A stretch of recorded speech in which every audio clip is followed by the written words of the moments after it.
Hi guys, good afternoon. So Tuesday po ngayon at meron po kaming ministry sa Rangayan. 1 p.m. po ang aming ministry doon, and then meron kaming Fronda Integrated School Campus Ministry after po ng Rangayan at saka Tandok po doon sa mga kabataan. So nagtuturo po kami ng mga bata, mga kabataan, mga nanay at tatay.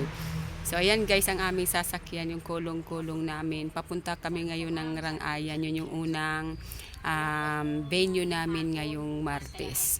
So may mga dala-dala kami. As you can see, may mga laman yan na mga bakal at saka ukay-ukay.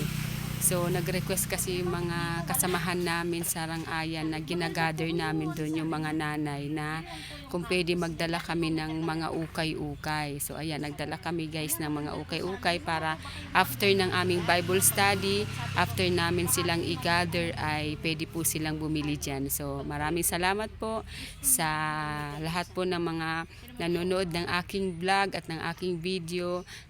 Sana po mas marami pa po mag-follow at aalis na kami guys. Thank you so much for watching. Bye bye po.